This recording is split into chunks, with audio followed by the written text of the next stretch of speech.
Welcome to another lecture of SBR that is Strategic Business Reporting।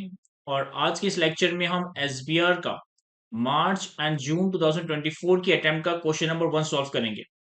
मार्च और जून 2024 की attempt का जो ये क्वेश्चन नंबर 1 है, बेसिकली 30 मार्क्स की वेटेज इस सवाल की। इस सवाल में हमसे IS-21 the effect of changes in foreign exchange rate का स्टैंडर्ड टेस्ट किया गया है।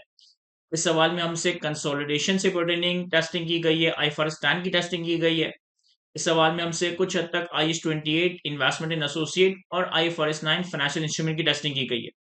तो एक कॉम्प्रिहेंसिव क्वेश्चन है जो कि लार्जली कंसोलिडेटेड फाइनेंशियल स्टेटमेंट या ग्रुप फाइनेंशियल स्टेटमेंट के टॉपिक से पर्टेन करता है। साथ साथ इसमें हमारे पास फॉरेन सब्सिडरी, IS-21 और कुछ और स्टैंडर्ड्स की एडजस्टमेंट्स वगैरह भी हैं। 30 मार्क की वेटेज इस सवाल की, और इस सवाल की रिक्वायरमेंट्स में 3 पार्ट्स है हमारे पास। पार्ट बी में 2 फर्दर सब पार्ट्स है, तो इन टोटलिटी 4 रिक्वायरमेंट्स है इस सवाल की। अब इस सवाल की इन्फॉर्मेशन को रीड करते हैं और वन बाय वन फिर इसकी रिक्वायरमेंट को देखेंगे और अकॉर्डिंगली इस सवाल को सॉल्व करेंगे। कहता है, company company is the parent company of a group with one overseas subsidiary and is a financial year end of 31st December 2000X2. The functional currency of Peony Company and the presentation currency of Peony Group is in dollars. हमारे पास एक parent company है company company के नाम से, और ये group की एक पेरेंट कंपनी है, और इस ग्रुप के अंदर एक ओवरसीज सब्सिडरी भी आ रही है, यानी कि एक फॉरेन ऑपरेशंस भी आ रहा है। ईयर एंड जो है वो हमारा 31 दिसंबर 2000X2 है, और जो पेरेंट कंपनी है पियोनी कंपनी, इसकी फंक्शनल करेंसी और प्रेजेंटेशन करेंसी सेम है, दैट इज डॉलर्स। फिर कहता है, the following exhibits available on the left hand side of the screen provided information to the question below. हमारे पास ये 4 एनेक्सर्स, 4 एग्जिबिट्स गिवन है। एनेक्सर नंबर 1 में कहता है functional currency. This provides information used to determine the functional currency of Nomstra company and overseas subsidiary. तो पहले exhibit में हमारे पास नॉमस्ट्रा कंपनी, जो कि हमारी ओवरसीज सब्सिडरी है, इसकी फंक्शनल करेंसी को डिटरमाइन करने के लिए कुछ इंफॉर्मेशन गिवन है। एग्जिबिट नंबर 2 में कहता है three issues, describe three issues relating to the acquisition of Nomstra company and overseas subsidiary. ये जो हमने ओवरसीज सब्सिडरी नॉमस्ट्रा एक्वायर की है, इससे एक्विजिशन से पर्टेनिंग कुछ इश्यूज हैं, 3 इश्यूज हैं जिसको एनेक्सर नंबर 2 में डिस्कस किया गया है। फिर एनेक्सर नंबर 3 में कहता है changes in government regulation, describe the changes in government regulation in a country in which the Nomstra company operates. हमें ये बेसिकली बताना है कि जो गवर्नमेंट रेगुलेशंस में चेंज आ रहा है, जो बेसिकली इस एनेक्सर में ये बताया गया है कि गवर्नमेंट रेगुलेशंस में कुछ चेंज आ रहा है उस कंट्री की गवर्नमेंट रेगुलेशंस में जहां पे हमारी ये सब्सिडरी नॉमस्ट्रा कंपनी ऑपरेट करती है। और एनेक्सर एग्जिबिट नंबर 4 में draft consolidated statement of financial position है। Draft consolidated statement of financial position for the Peony group, यानी कि इस ग्रुप का हमारे पास एक कंसोलिडेटेड बैलेंस शीट ऑलरेडी बनाकर हमें दिया हुआ है। This information should be used to answer the question requirement within your chosen response option। ठीक है सर। अब हम रिक्वायरमेंट को रीड करते हैं और फिर रेलेवेंट एनेक्सर या एग्जिबिट को रीड करेंगे। रिक्वायरमेंट नंबर 1 में कहता है, यूजिंग एग्जिबिट 1, यानी कि रिक्वायरमेंट नंबर 1 के लिए हमें सिर्फ एग्जिबिट 1 को देखना है, हमें पूरी इंफॉर्मेशन या सारे एनेक्सर्स को देखने की जरूरत नहीं है। Using exhibit number 1 and in accordance with IS-21 the effect of changes in foreign exchange rates, explain why Nomstra company functional currency is NY। Exhibit 1 की इंफॉर्मेशन और IS-21 की नॉलेज को इस्तेमाल करते हुए हमें यह बताना है कि नॉमस्ट्रा कंपनी, जो कि हमारी एक ओवरसीज सब्सिडरी है, इसकी फंक्शनल करेंसी NYQ है, और इस पार्ट की जो वेटेज है वो 5 मार्क्स की है। तो एग्जिबिट नंबर 1 की तरफ चलते हैं। एग्जिबिट नंबर 1 शॉर्ट सा है, इसमें कहता है Nomstra company is a foreign subsidiary of Peony company with a functional currency of NY। Nomstra company's sales and related costs are predominantly denominated and settled in NY. Peony Company has previously provided a supporting loan in dollars to Nomstra Company, which had been settled during the year. And funds from financial activities are currently generated in NY. Nomstra Company Board of Directors is free to determine its decision independently from the Board of Peony Company।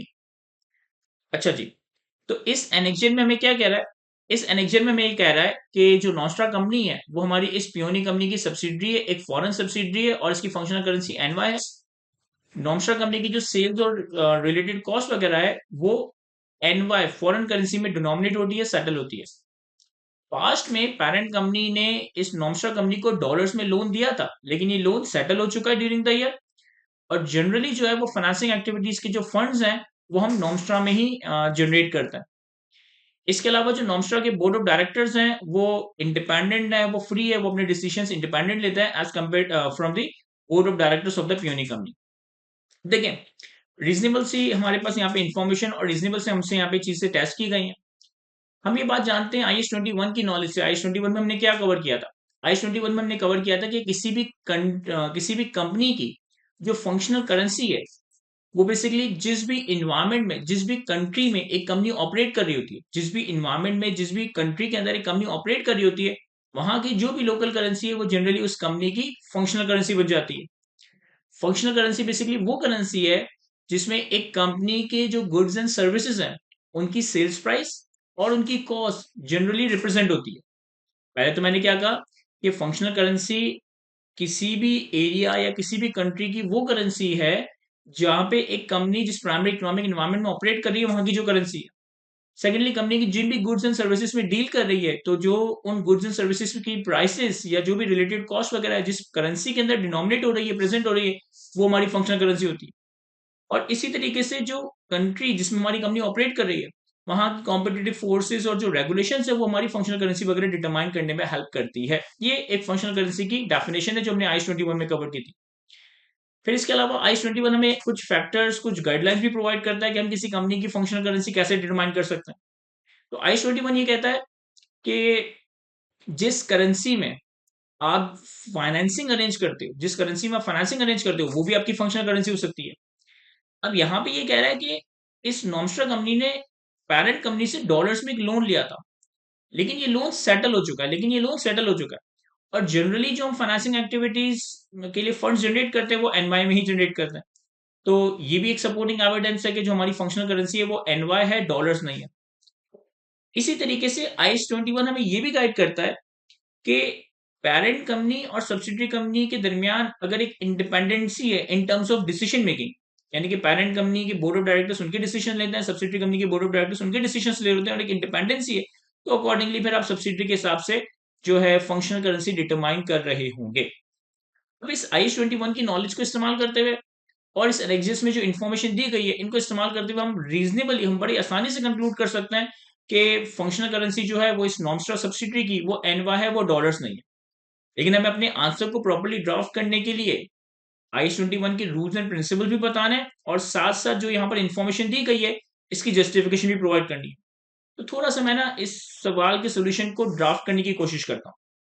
देखें, हमारे पास question number 1,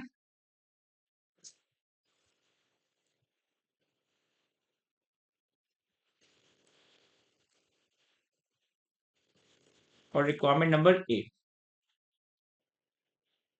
इसको हम solve करते हैं। अब अगर हम थोड़ा सा इसको सॉल्व करने की कोशिश करें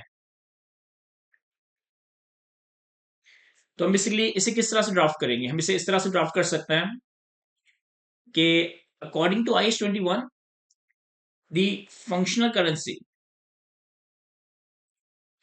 according to IS-21 the functional currency of a company is the currency of the primary economic environment in which the company operates.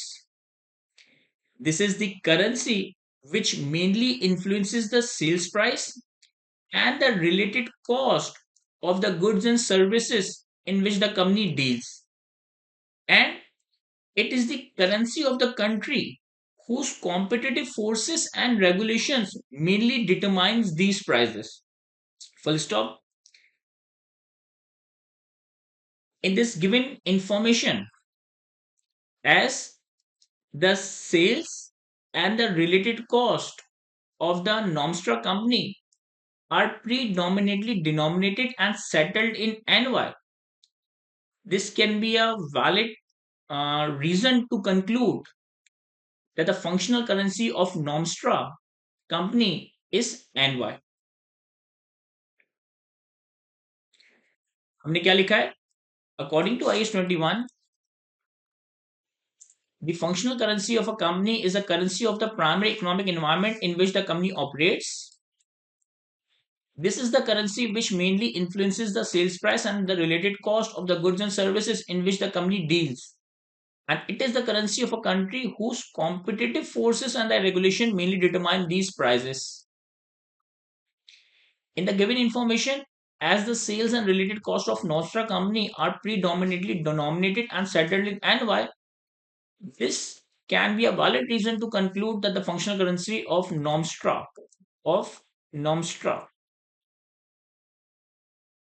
Company इस एनवाई। तो एक बात तो हमने ये बता दी कि चूंकि इस नॉमस्ट्रा कंपनी की जो गुड्स एंड सर्विसेज की सेल्स प्राइस और रिलेटेड कॉस्ट है वो एनवाई में डिनोमिनेट होती है, वो एनवाई सेटल्ड होती है, तो यहां से आप कंक्लूड कर सकते हैं कि इसकी जो फंक्शनल करेंसी है वो एनवाई है। अच्छा, फिर यहाँ पर हम कुछ और भी बातें बताएंगे। Secondly, IS-21 specifies that functional currency can also be the currency in which the funds from financing activities are generated and in which receipts from operating activities are usually retained. Full stop. In this scenario, although Peony Company had previously provided a supporting loan to Nomstra Company in dollars, but that loan is now settled and funds from financing activities are currently generated in NY. Therefore, it can be concluded that the functional currency of Nomstra company is NY. तो देखिए point number 2 में हमने क्या लिखा। Secondly, IS-21 specifies, IS-21 further guides that functional currency can also be the currency in which the funds from financing activities are generated and in which receipts from operating activities are usually retained. In this scenario, Peony Company had previously provided a loan to Nomstra Company in dollars, but that loan is now settled and the fund from financing activities are currently generated in NY. Therefore, it can be concluded that the functional currency of Nomstra company is NY. और हम मजीद reason दे सकते हैं, और हम मजीद reason क्या दे सकते हैं कि IS-21 बेसिकली हमें ये भी बताता है कि फंक्शनल करेंसी डिटरमाइन करने के लिए आप ये देखो कि फॉरेन ऑपरेशंस के पास कितनी इंडिपेंडेंसी है, कितना डिग्री ऑफ ऑटोनॉमी वो एक्सरसाइज कर सकते हैं, और अकॉर्डिंगली इस बेसिस पे जो है ना हम ये देखते हैं कि पैरेंट और सब्सिडी के दरमियान कितनी ट्रांजेक्शन होती है, इनका प्रोपोर्शन कितना है, और अकॉर्डिंगली फिर हम डिसाइड करते हैं। तो इस सवाल से हम क्या लिखेंगे, further factors are provided in IS-21 to help assess whether the functional currency of the foreign operation is same as its parent company. Full stop. These includes whether the foreign operation acts with a significant degree of autonomy and whether transactions with the parent company are a high proportion of its overall activities. Full stop. In this situation, there is evidence of autonomy from Peony Company in that Nomstra Company's board of director operates independently. Therefore, it is correct to determine the functional currency of Nomstra Company as NY in accordance with IS-21. तो third point में हमने क्या लिखा, further factors are provided in IS-21 to help assess whether the functional currency of the foreign operation is the same as its parent currency, and this includes whether the foreign operations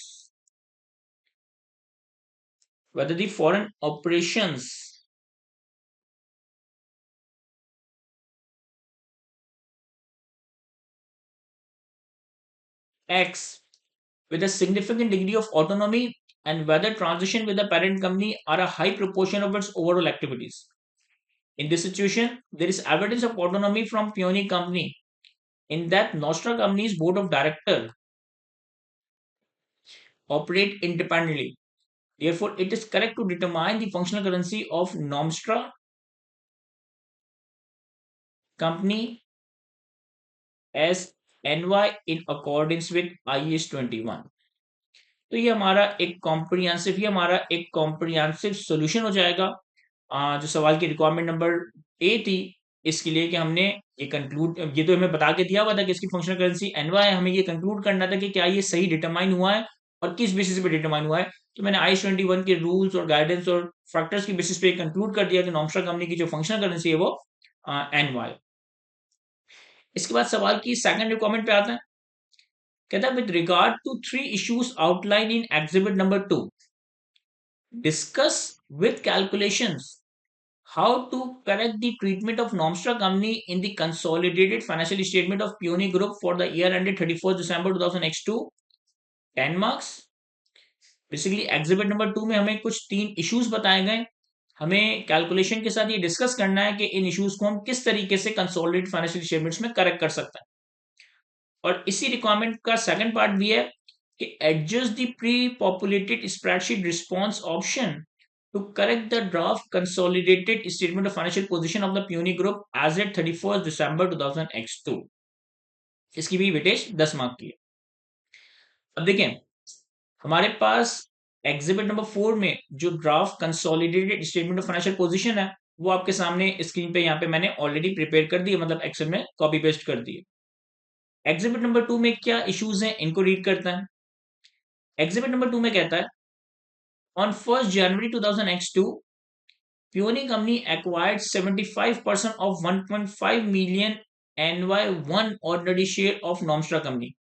हमारा जो year and था, हमारा year and क्या था, हमारा year and था 31 दिसंबर 2002 और साल के पहले दिन 1 जनवरी X2 पे पेरेंट कंपनी ने सब्सिडरी कंपनी का 75% शेयर एक्वायर किया और ये जो 75% शेयर एक्वायर किया सब्सिडरी कंपनी का, इसका टोटल शेयर कैपिटल कितना है 1.5 मिलियन शेयर्स NY1 यानी कि par value 1 NY।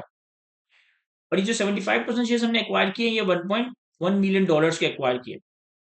When the retained earning of Nomstra company were 4.8 million NY, there were no other components of equity.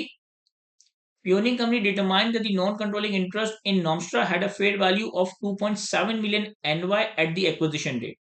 तो बेसिकली इन्होंने acquisition date पे हमें कुछ इन्फॉर्मेशन दे दी गई है कि हमने सब्सिडरी कंपनी के 1.5 मिलियन शेयर्स में से 75% शेयर्स एक्वायर किए हैं। Cost of investment consideration 1.1 million dollar थी। रिटेन अर्निंग्स का नंबर एक्विजिशन डेट पे 4.8 मिलियन एनवाई था। कोई अदर कंपोनेंट ऑफ इक्विटी के एलिमेंट्स नहीं थे और एनसीआई की जो फेयर वैल्यू है 2.7 मिलियन एनवाई। फिर कहता है during the year ended 31st December 2002 Nomstra company reported a loss of 900,000 NY. No dividends were paid or proposed. And on 31st December 2002, Nomstra company reported total equity net asset was 5.4 million NY. लेकिन जिस वक्त हमने इसको acquire किया 1 जनवरी X2 पे तो 1.5 million NY के ordinary shares और 4.8 मिलियन की रिटेन अर्निंग्स, तो ये हो जाएगा 1.5 plus 4.8 6.3 million NY। During the year 900,000 यानी कि 9 लाख का लॉस हुआ तो माइनस 0.9, तो ये आ गया हमारे पास 5.4 और साल के आखिर में जो टोटल इक्विटी यानी कि टोटल नेट एसेट्स हैं वो 5.4 मिलियन के, क्योंकि 9 लाख के लॉस की वजह से नेट एसेट्स कम हो गए। Exchange rates for as follow. 1 जनवरी 2002 पे $1 12 NY का है और 31 दिसंबर 2002 पे $1 18 NY का है।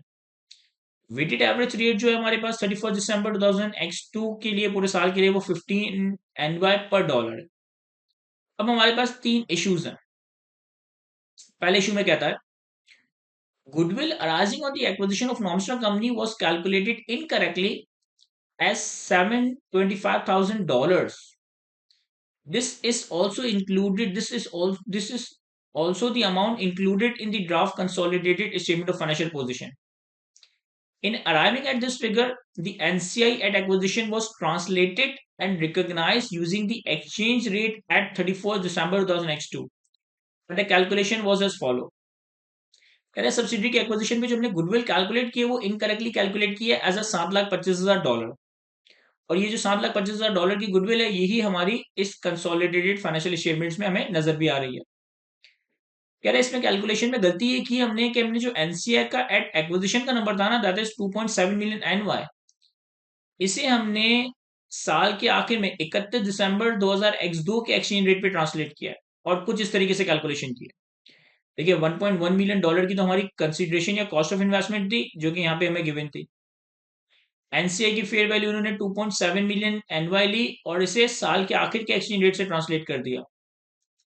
Fair value of net assets के लिए इन्होंने क्या करा है कि 6.3 मिलियन की fair value of net assets थे 4.8 और 1.5 तो 6.3 एनवाई, और इसे 12 यानी कि ओपनिंग एक्सचेंज रेट 1 जनवरी X2 के एक्सचेंज रेट से ट्रांसलेट कर दिया और गुडविल एट एक्विजिशन कैलकुलेट कर ली $7,25,000। यहाँ देखिएगा, अगर हम इसे सही करें, अगर ये सारी कैलकुलेशंस को हम सही करें तो हम क्या करेंगे। एक हम वर्किंग बनाएंगे चेंजेस इन नेट एसेट्स की। ये सिर्फ प्रेजेंटेशन के लिए मैं बना रहा हूँ, हालांकि नंबर्स कैलकुलेट करके दिए मैं। At acquisition at reporting, acquisition हमने की है 1 जनवरी 2000 X2 पे और बैलेंस शीट डेट है हमारी 31 दिसंबर 2000 X2।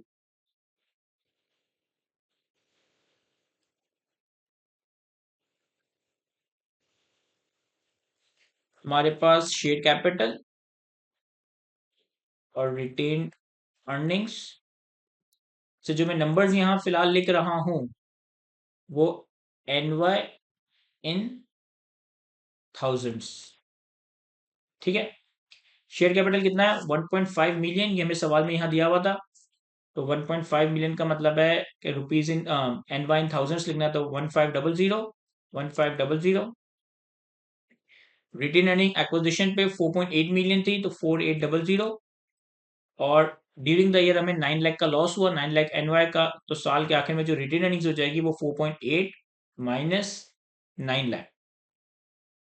तो हमारे पास एट एक्विजिशन नेट एसेट्स आ गए 6.3 मिलियन और एट रिपोर्टिंग 5.4 मिलियन। ये हमें सवाल में दिए में सारे नंबर्स। 1.5 मिलियन का शेयर कैपिटल, 4.8 की रिटेन अर्निंग एक्विजिशन पे और रिपोर्टिंग डेट पे हमारे नेट एसेट्स 5.4 मिलियन के थे, ठीक है। फिर हमने एक वर्किंग की करनी होगी हमें गुडविल के लिए। अब देखिए अगर हमें गुडविल के लिए वर्किंग करनी है इसे किस तरीके से करेंगे। पहले हमारे पास आ जाएगा कंसिडरेशन।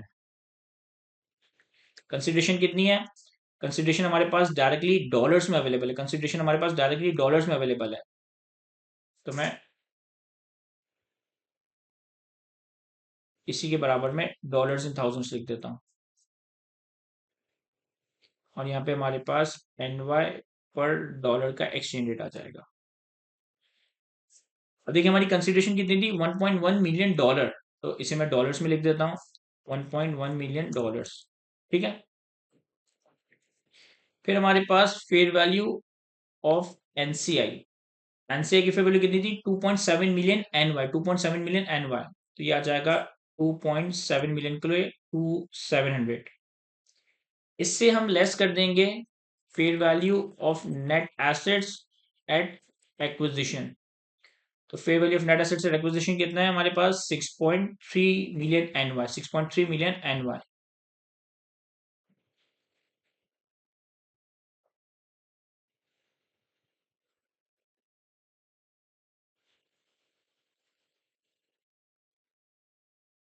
ये 1.1 मिलियन डॉलर्स है तो इसे इस तरीके से लिखते हैं क्योंकि हम डॉलर्स इन थाउजेंड्स में कर। अब देखिए गुडविल एट एक्विजिशन कैलकुलेट करने के लिए, गुडविल एट एक्विजिशन कैलकुलेट करने के लिए कंसिडरेशन तो हमारे पास ऑलरेडी इन डॉलर्स है, लेकिन एनसीआई की जो फेयर वैल्यू और fair value of net assets at acquisition है इससे हम exchange rate at the acquisition rate, exchange rate on 1 जनवरी 2000 पे ट्रांसलेट करेंगे तो वो कितना है 12 एनवाई पर डॉलर। तो ये आ जाएगा 12, ये आ जाएगा 12, तो ये आ गया हमारे पास 2700 divided by 12 and 6300 divide by 12। तो यानी कि जो correct amount of goodwill calculate हुआ, जो correct amount of goodwill calculate हुआ वो कितना कैलकुलेट हुआ $800,000, $800,000। और इन्होंने कितनी गुडविल कैलकुलेट की है? 725। इन्होंने कितनी गुडविल कैलकुलेट की है? 725। देखिए इन्होंने गड़बड़ क्या की है, कंसिडरेशन $1100 लिया, हमने भी $1100 लिया। एनसीआई एक्विजिशन 150 लिया है, जबकि एनसीआई एक्विजिशन कितना है? 225। एनसीआई एक्विजिशन कितना है? 225। Fair value of net assets कितना लिया है? 525, 525। और गुडविल कितनी कैलकुलेट हुई? 725, 725। तो यहाँ पर हमारे पास अगर मैं आपसे कहूं कि आप रेक्टिफिकेशन एंट्री बना, तो रेक्टिफिकेशन एंट्री क्या होगी? सर रेक्टिफिकेशन एंट्री ये होगी कि हमने 725 की गुडविल कैलकुलेट कर रखी है, होनी कितनी चाहिए थी? 800। तो यानी कि हमारे पास गुडविल डेबिट हो जाएगा कितने से? 800 माइनस 725, 800 माइनस 75, क्योंकि 725 की गुडविल रिकॉर्डेड है, $800 पे रिकॉर्ड होनी चाहिए थी।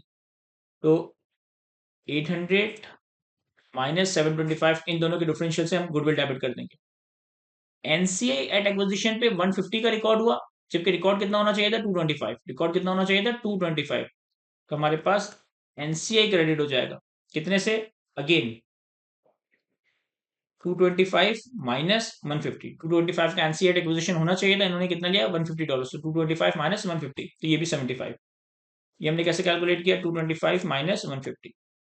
तो ये हमारी रेक्टिफिकेशन हो गई कि हमने गुडविल एट एक्विजिशन के नंबर को सही कर दिया। $75,000 से गुडविल इंक्रीज कर दी, $75,000 से हमने एनसीआई इंक्रीज कर दी। मैं सारी रेक्टिफिकेशन एंट्रीज बनाता जा रहा हूं, क्योंकि इन दी एंड मैं सारी रेक्टिफिकेशन को अकॉर्डिंगली अपनी बैलेंस शीट के अंदर प्लॉट कर दूंगा। तो ये हमारा इशू नंबर 1 था, जिसे हमने सॉर्ट आउट कर लिया। फिर कहता है eight 31 December 2002 a goodwill impairment of 3.3 NY was calculated but not recognized in relation at 31st December 2002 a goodwill impairment of 3.3 million NY was calculated but not recognized in relation to Normstar company.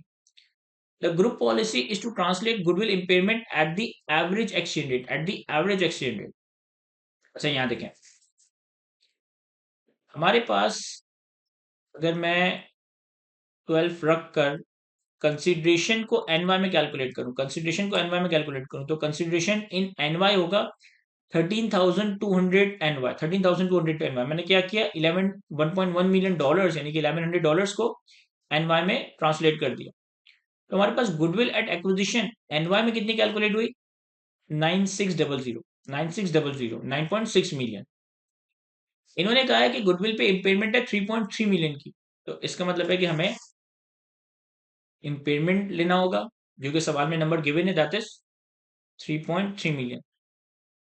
और ये हमारे पास goodwill at reporting date, goodwill at reporting date का number आ जाएगा in NY, that is 6.3, 6.3 million.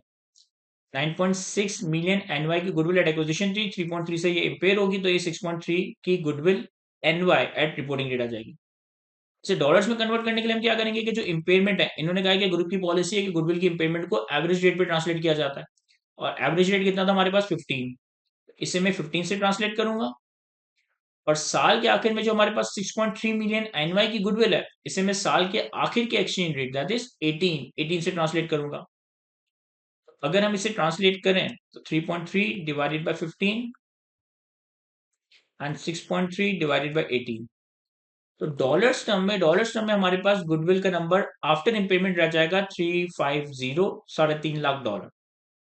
तो यहां पर एक हमारे पास FCY रिजर्व या ट्रांसलेशन रिजर्व का बैलेंसिंग नंबर कैलकुलेट होगा। किस तरीके से? 350 माइनस 800 माइनस 220, 350 माइनस 800 माइनस 220, तो हमारे पास 230 का ट्रांसलेशन का बेसिकली लॉस आया, 220 का ट्रांसलेशन का बेसिकली लॉस आया।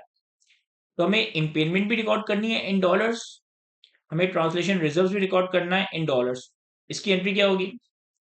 सर इम्पेयरमेंट हमारे पास कितनी है? 220 या $220,000, और ये फुल गुडविल मेथड है, फुल गुडविल मेथड है। तो जो गुडविल की इम्पेयरमेंट है वो पेरेंट और एनसीआई दोनों का लोकेट होगी, वो पेरेंट और एनसीआई दोनों का लोकेट होगी।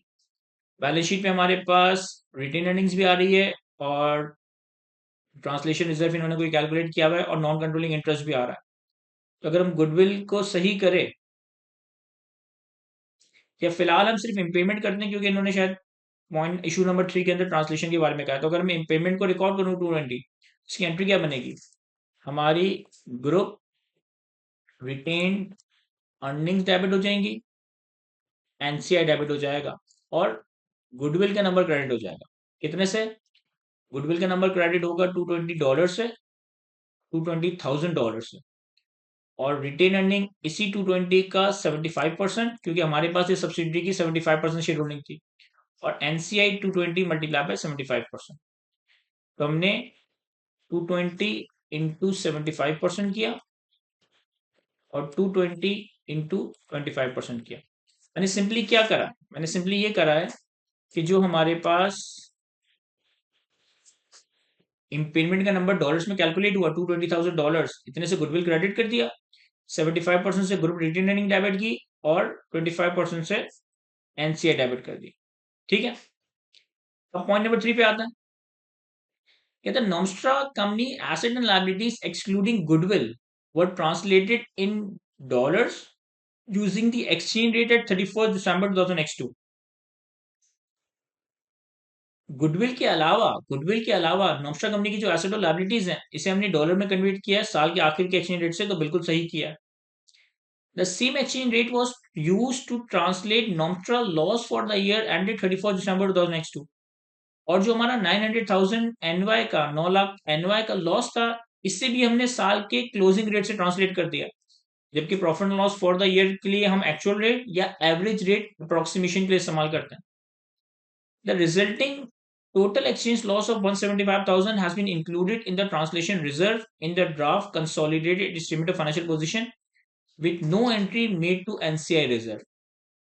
हमने $175,000 का एक एक्सचेंज लॉस रिकॉर्ड कर दिया और इसे ट्रांसलेशन रिजर्व में रिकॉर्ड कर दिया, और एनसीआई में कुछ भी रिकॉर्ड नहीं किया। अब यहां देखिए, मैं आपको समझाता हूं।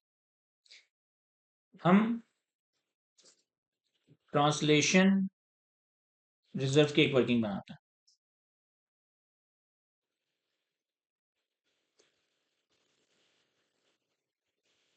और ये ट्रांसलेशन रिजर्व में बना रहा हूं ऑन नेट एसेट्स, क्योंकि गुडविल के ट्रांसलेशन रिजर्व तो मैंने यहीं पे कैलकुलेट कर लिया था। किस तरीके से? एज एट 1 जनवरी 2000x2, फिर loss for the year 2000x2, फिर ट्रांसलेशन रिजर्व जो कि बैलेंसिंग कैलकुलेट होता है, और एज एट 31 दिसंबर 2000x2। देखिए सिंपली क्या हुआ है पहले हम ये देखते हैं, और फिर क्या होना चाहिए था वो हम देखेंगे। साल के शुरू में नेट एसेट्स थे 6.3 मिलियन एनवाई के। ड्यूरिंग द ईयर 900,000 9 लाख का लॉस हुआ, और साल के आखिर में जो नेट एसेट्स आ गए वो आ गए 5.4 मिलियन के, जो हमें यहां भी दिखाई दे रहा है। अब होना क्या चाहिए था?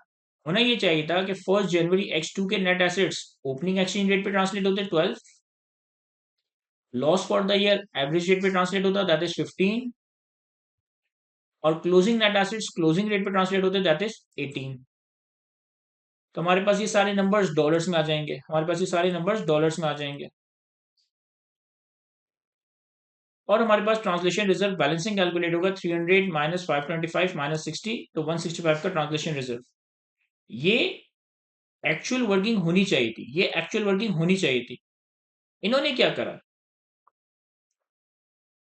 इन्होंने ये करा है कि इन्होंने नेट एसेट्स एट एक्विजिशन लिए 6.3, लॉस का नंबर लिया, नेट एसेट्स एट क्लोजिंग लिए। कहता है Nomstra asset and liabilities excluding goodwill were translated into dollar using the exchange rate at 31st December 2002। इन्होंने क्लोजिंग एक्सचेंज रेट को 18 पे ही ट्रांसलेट किया। The same exchange rate was used to translate Nomstra loss for the year। इन्होंने loss for the year पे भी यही exchange rate लगा दिया, यानी कि 18 लगा दिया। और जब मैं यहाँ इसे 18 रखता हूँ तो हमारा लॉस कितना कैलकुलेट हुआ? $50,000 का, जो कि एक्चुअली कितना कैलकुलेट होना चाहिए था? $60,000। एवरेज रेट पे 900 एनवाई का लॉस $60,000 बनता है। इन्होंने गलत एक्सचेंज रेट पे एनवाई का लॉस कितना कैलकुलेट कर दिया? 50। और फिर इन्होंने जो 175 का ट्रांसलेशन रिजर्व रिकॉर्ड किया, जो कि 175 एक्चुअली है नहीं, एक्चुअली कितना है? 165। ये 175 का रिजर्व इन्होंने सारा का सारा बैलेंस शीट में प्लॉट कर दिया, एनसीआई में कोई एडजस्टमेंट नहीं की। और ये हमें बैलेंस शीट में नजर भी आ रहा है। बैलेंस शीट में ट्रांसलेशन रिजर्व 175 आ रहा है, जबकि एक्चुअली वो कितना है 165। इन्होंने 175 इस तरीके से गलत कैलकुलेट किया। अब देखिए हमारी रेक्टिफिकेशन एंट्रीज क्या होंगी। पहले तो गुडविल पे हमने इम्पेयरमेंट रिकॉर्ड किया था। गुडविल पे हमारे पास 230 का ट्रांसलेशन रिजर्व है, 230 का ट्रांसलेशन रिजर्व है। इसे मैं रिकॉर्ड कर लेता हूँ। इस 230 के ट्रांसलेशन रिजर्व को मैं कैसे रिकॉर्ड करूंगा। ट्रांसलेशन रिजर्व, एनसीआई और गुडविल। इस ट्रांसलेशन रिजर्व में हमारे पास $230,000 का लॉस है ना, तो $230,000 से हमारे पास गुडविल क्रेडिट हो जाएगा। और चूंकि ये फुल गुडविल मेथड है तो 230 का 75% हमारी ट्रांसलेशन रिजर्व में चला जाएगा और 230 का 25% हमारी एनसीए में चला जाएगा। ये हमने सिर्फ गुडविल की ट्रांसलेशन की है, ये हमने सिर्फ गुडविल की ट्रांसलेशन की है, जो इन्होंने रिकॉर्ड ही नहीं की। इन्होंने तो नेट एसेट्स पे ट्रांसलेशन रिकॉर्ड की है ना, गुडविल पे ट्रांसलेशन रिकॉर्ड ही नहीं की थी। तो हमने ये 230 की ट्रांसलेशन गुडविल पे रिकॉर्ड की, गुडविल को 230 से कम कर दिया, ट्रांसलेशन रिजर्व को डेबिट, एनसीए को डेबिट कर दिया। अब नेट एसेट्स पे इन्होंने $50,000 का लॉस रिकॉर्ड किया है, जबकि $60,000 का लॉस रिकॉर्ड होना चाहिए था। $50,000 का लॉस रिकॉर्ड किया, जबकि $60,000 का लॉस रिकॉर्ड होना चाहिए था।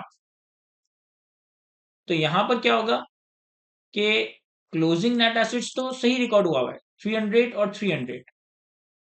$60,000 का लॉस और $165,000 का ट्रांसलेशन लॉस रिकॉर्ड होना चाहिए था। इन्होंने $50,000 का लॉस और $175,000 का ट्रांसलेशन रिजर्व रिकॉर्ड किया है। तो अब हम इसको सही कैसे करेंगे। ट्रांसलेशन रिजर्व 165 होना चाहिए था, इन्होंने 175 रिकॉर्ड किया हुआ। हम क्या करेंगे, ट्रांसलेशन रिजर्व को बढ़ा देंगे। ऑलरेडी ये नेगेटिव में है तो बढ़ाने के लिए मैं क्रेडिट कर रहा हूं। कितने से, 175 माइनस 165। देखिए 175 पे ऑलरेडी ये है, हमें इस पे कितने लाना है, किस पे लाना है, 165 पे। तो ट्रांसलेशन रिजर्व क्रेडिट कर दिया हमने 10 से। और इस 10 के अगेंस्ट हम क्या रिकॉर्ड करेंगे, इस 10 के अगेंस्ट हम $10,000 का लॉस रिकॉर्ड करेंगे। अब लॉस का रिकॉर्ड होगा पेरेंट और एनसीए दोनों में। तो यहां पर हमारे पास group retained earnings debit 10 into 75% और एनसीआई डेबिट 10 इंटू 75%, सॉरी 25%। तो जो 10 का लॉस हमने ट्रांसलेशन रिजर्व से रिकॉर्ड निकाल कर एज अ लॉस रिकॉर्ड किया, तो ग्रुप रिटेन अर्निंग्स हमारी डेबिट हो जाएगी 10 का 75% और एनसी हमारा डेबिट हो जाएगा 10 का 25%। जब आपने ट्रांसलेशन रिजर्व में 10 क्रेडिट कर दिया, यानी कि ट्रांसलेशन रिजर्व को आप नेगेटिव 175 से 165 पे लेकर आ जाओगे। 175 का नेगेटिव है, ये 165 पे आ गया क्योंकि आपने इसे क्रेडिट कर दिया।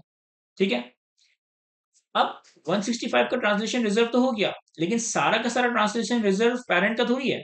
75% पेरेंट का है, 25% तो एनसीआई का है। तो हम एक और एंट्री बनाएंगे कि जो ट्रांसलेशन रिजर्व एनसीआई से पर्टेन करता है, इस ट्रांसलेशन रिजर्व को क्रेडिट और एनसीआई डेबिट। कितने से, 165 का 25%, 165 का 25%। मैं रिपीट करता हूं, इन्होंने 175 का ट्रांसलेशन रिजर्व रिकॉर्ड किया हुआ है, होना चाहिए था 165।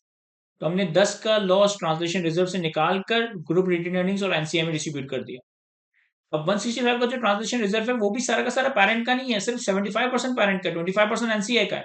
तो मैं ट्रांसलेशन रिजर्व से 165 का 25% क्रेडिट करके एनसीआई को अलोकेट कर देता हूं, एनसीआई को अलोकेट कर देता हूं। ये हमने 165 का 25% कर दिया। तो ये तीनों इश्यूज की हमारे पास रेक्टिफिकेशन एंट्रीज हो गई, ये तीनों इश्यूज की हमारे पास रेक्टिफिकेशन एंट्रीज हो गई। अब इन्हीं रेक्टिफिकेशन एंट्रीज को अगर आप अपनी बैलेंस शीट में प्लॉट करेंगे तो आपके पास एक्यूरेट नंबर्स आ जाएंगे। यहां देखें किस तरीके से। पहली एंट्री में हमने गुडविल के नंबर को सही किया था, पहली एंट्री में हमने गुडविल के नंबर को सही किया था। तो गुडविल एट एक्विजिशन, पहली एंट्री में हमने गुडविल को कैसे सही किया था कि हमने गुडविल को इंक्रीज किया था 75 से और दूसरी तरफ एनसीए को इंक्रीज किया था। 75 से गुडविल हमने बढ़ा देनी है और 75 से हमने एनसीआई को बढ़ा देना। ये हमारी पहली जनरल एंट्री थी, गुडविल डेबिट, एनसीआई क्रेडिट, ये नजर आ रहा है हमें। दूसरी एंट्री में हमने इम्पेयरमेंट रिकॉर्ड की थी। हमारे पास इम्पेयरमेंट ऑफ गुडविल, गुडविल की इम्पेयरमेंट के लिए गुडविल को हम कम करेंगे कितने से, गुडविल को हम कम करेंगे 220 से, और रिटेन अर्निंग्स और एनसीए को कम करेंगे 165 और 55 से। तो 220 से हमने गुडविल कम कर दी, 165 से हम रिटेन अर्निंग्स यानी कि ग्रुप रिजर्व्स कम करेंगे, और रिमेनिंग जो मेरे ख्याल है 25 का अमाउंट था, इससे हम सॉरी 55 से हम एनसीए को कम करेंगे। तो 220 से हमने गुडविल को कम कर दिया, 165 से ग्रुप रिटेन अर्निंग्स को कम कर दिया, और 55 से हमने एनसीआई को कम कर दिया।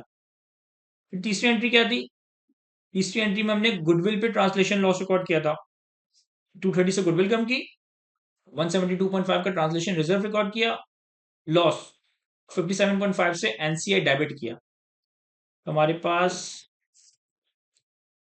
ट्रांसलेशन ऑफ गुडविल, गुडविल कम हो जाएगा हमारे पास 230 से,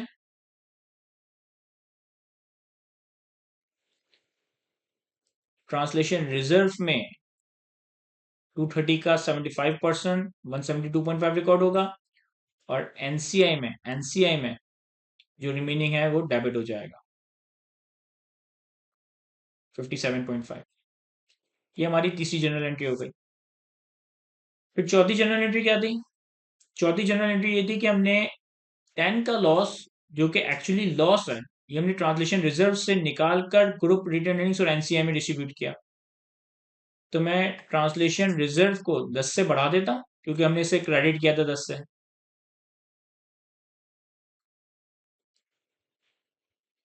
इसे मैंने 10 से बढ़ा दी ट्रांसलेशन रिजर्व को,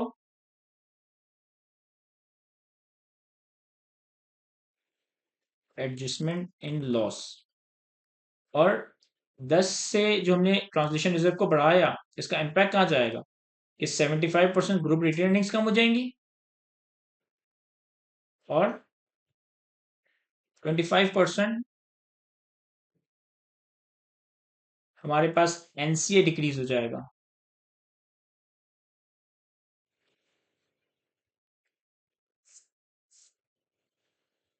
यहाँ देखिए एंट्री में भी हमने ऐसा ही किया था, हमने 10 से ट्रांसलेशन रिजर्व को क्रेडिट किया था, ये रहा, ग्रुप रिटर्निंग 7.5 से डेबिट और एनसीए 2.5 से डेबिट। तो यहाँ भी हमने यही किया है कि हमने 10 से ट्रांसलेशन रिजर्व को क्रेडिट कर दिया, यानी कि पॉजिटिव कर दिया, बढ़ा दिया, 7.5 से ग्रुप रिटर्निंग डेबिट की थी तो नेगेटिव में शो कर दिया, और 2.5 से एनसीए डेबिट किया था तो नेगेटिव में शो कर दिया। और फिर इसके बाद हमारे पास लास्ट एंट्री क्या थी, कि 41.25 का ट्रांसलेशन रिजर्व एनसीआई को एलोकेट करना था। तो translation reserve credit, NCI debit. तो हमारे पास ट्रांसलेशन रिजर्व फॉर एनसीआई,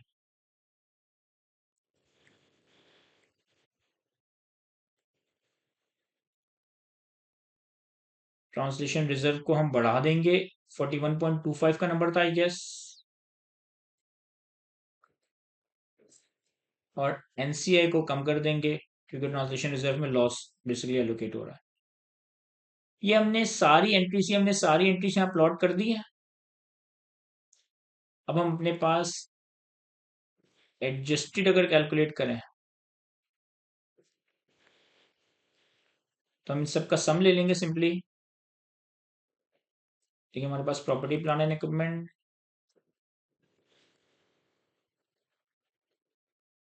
इसमें तो कोई एडजस्टमेंट नहीं है।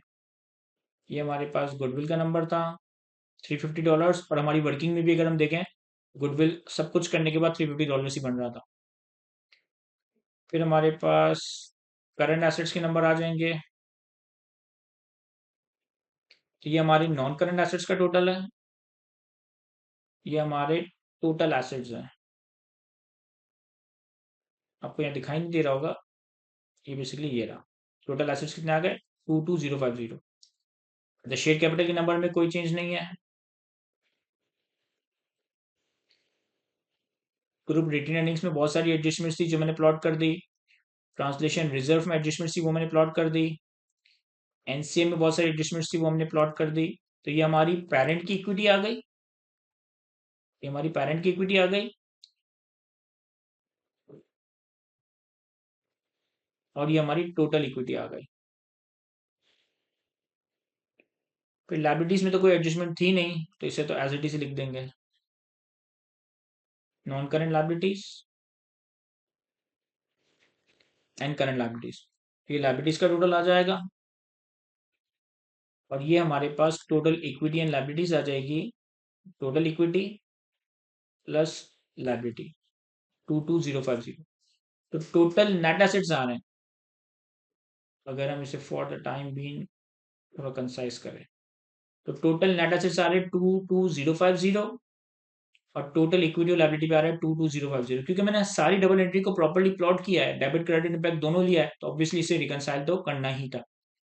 तो यहां तक हमारे पास जो सवाल की रिक्वायरमेंट नंबर बी का सेकंड पार्ट था, एडजस्टेड प्री पॉपुलेटेड स्प्रेडशीट को हमने सही करना है, ये हमने सही कर दिया। अच्छा, इसी सवाल की रिक्वायरमेंट नंबर बी के पार्ट ए में क्या कह रहा है कि जो हमने सारी कैलकुलेशंस की है ना, जो हमने सारी रेक्टिफिकेशंस की है, इनको कैलकुलेट तो करना है लेकिन साथ साथ डिस्कस भी करना है। अब सिंपली हम यहाँ क्या करेंगे कि जो सारी कैलकुलेशन हमने की है उसी को हम डिस्कस कर लेंगे। फॉर एग्जाम्पल, ये गुडविल के हवाले से हम क्या डिस्कस करेंगे कि गुडविल में इन्होंने गलती क्या की थी कि गुडविल कैलकुलेट करते वक्त इन्होंने एनसीआई का नंबर क्लोजिंग एक्सचेंज रेट पर ट्रांसलेट किया था। तो हम यहाँ पे यही लिखेंगे कि while calculating goodwill at acquisition, NCI should be translated at the exchange rate prevailing on the acquisition rate, that is 12. Therefore, goodwill at acquisition would be worked out at $800,000, not $25,000. And accordingly, goodwill and NCI will be increased by $75,000. तो जो काम मैंने किया है calculation में, बस वही मैंने डिस्कस कर लेना। तो जो जो मैंने वर्किंग की है कि ट्रांसलेशन रिजर्व इतना कैलकुलेट हुआ, इतना कैलकुलेट होना चाहिए था, तो अकॉर्डिंगली लॉस $10,000 से बढ़ा देंगे, ट्रांसलेशन रिजर्व को $10,000 से कम कर देंगे। फिर जो ट्रांसलेशन रिजर्व आया इसे एनसीए को भी एलोकेट कर देंगे, गुडविल के ऊपर भी इम्पेयरमेंट रिकॉर्ड करेंगे, एवरेज रेट पे रिकॉर्ड करेंगे, ट्रांसलेशन रिजर्व, यानी यही सारी बातें जो मैंने कैलकुलेशन में की है वो आपने थोड़ी डिस्कस कर लेनी है। तो यहां तक हमारे पास सवाल की रिक्वायरमेंट नंबर बी का पार्ट ए और पार्ट बी कंप्लीट होता है। अब हम आते हैं सवाल की रिक्वायरमेंट नंबर सी पे। कहता है using exhibit number 3, discuss the potential impact of the changes in government regulation on the accounting treatment of Nomstra company in the consolidated financial statement for the year ended 31st December 2003।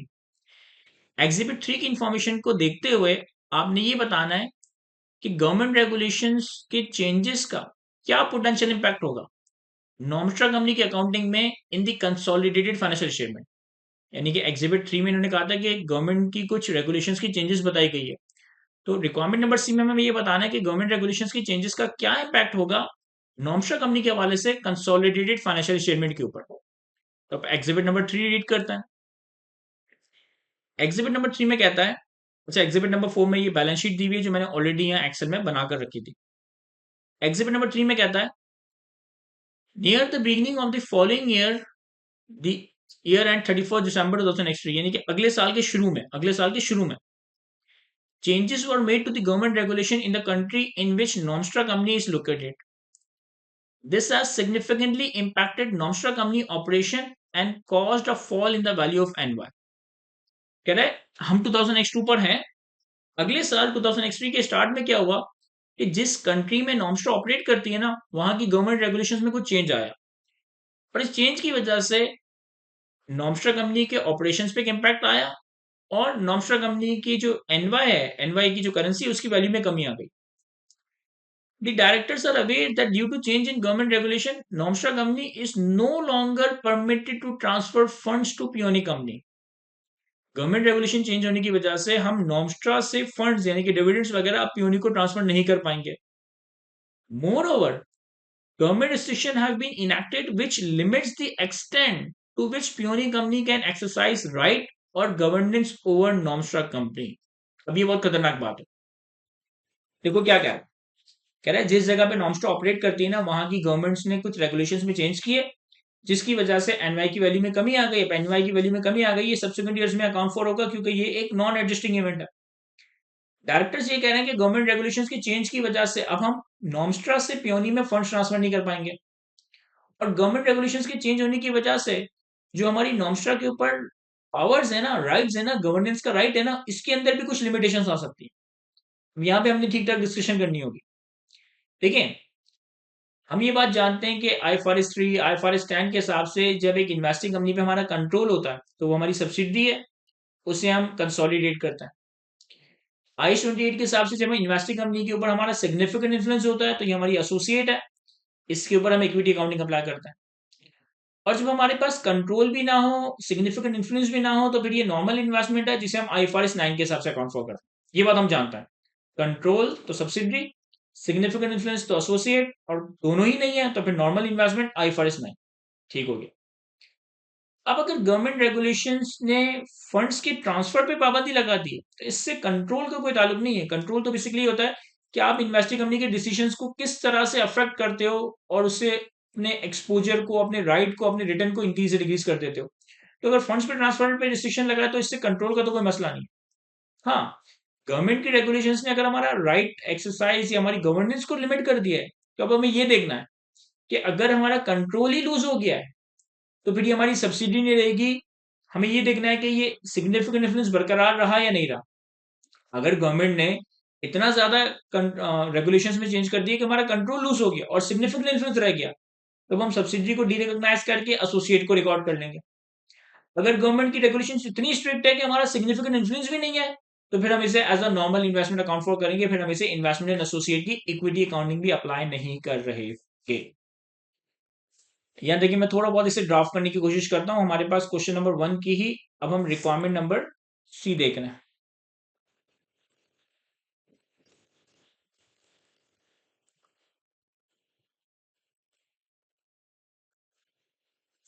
क्या लिखेंगे यहाँ पर हम?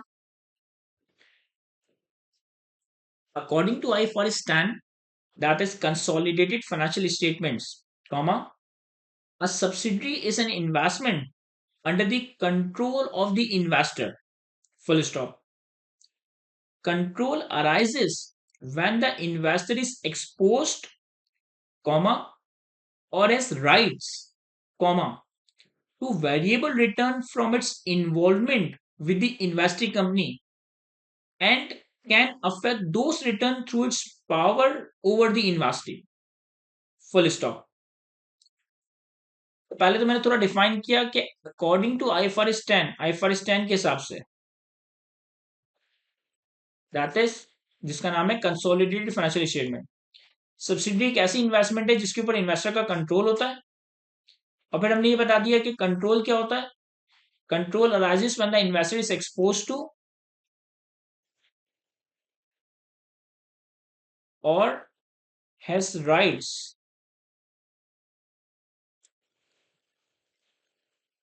to variable returns from its involvement with the investing company and can affect those return through its power over the investing company। ठीक है। अब next point में हम क्या लिखेंगे? Restriction on the ability to transfer funds from subsidiary to parent do not preclude the existence of control, full stop.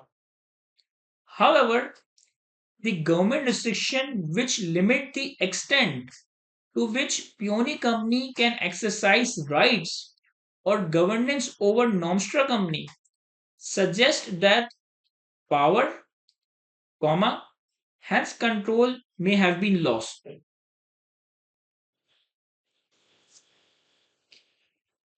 If peony company no longer has control over Nomstra company, comma, it may still exert a significant influence, full stop. If this is the case, comma, it should account for Nomstra company as an investment in associate using the equity method, full stop.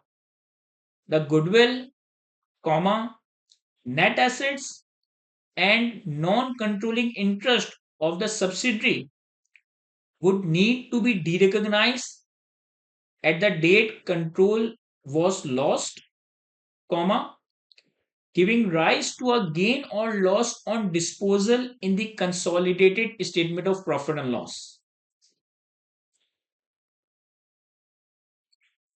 हमने क्या लिखा? Restriction on the ability to transfer funds from subsidiary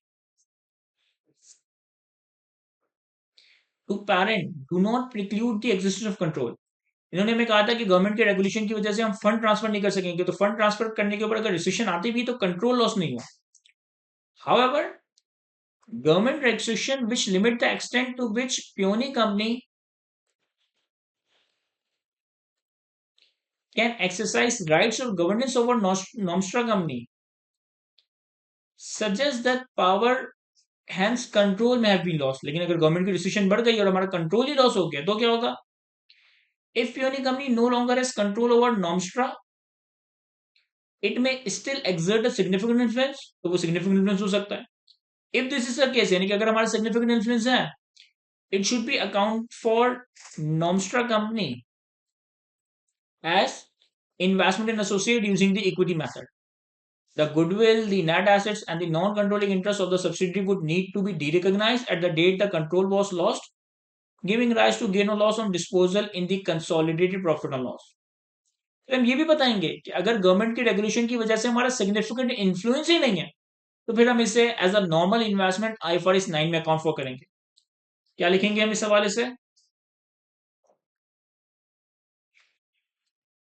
IAS 28 also describes how the loss of significant influence can occur when the investee is subject to the control of government, comma, which may also be the case here, full stop.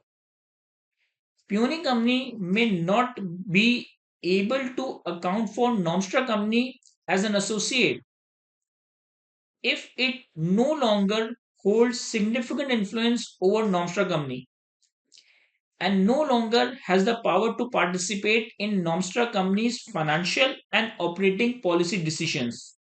Full stop.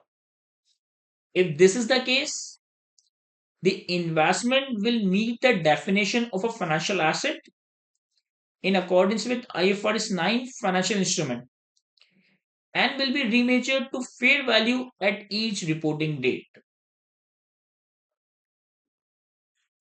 तो last point में हमने क्या लिखा कि IAS 28 also describes how the loss of significant influence can occur when the investee is subject to control of government. अगर government का control हो तो हमारा सिग्निफिकेंट इन्फ्लुएंस भी लॉस हो सकता है, which may also be the case here, जो कि यहाँ पे पॉसिबल है.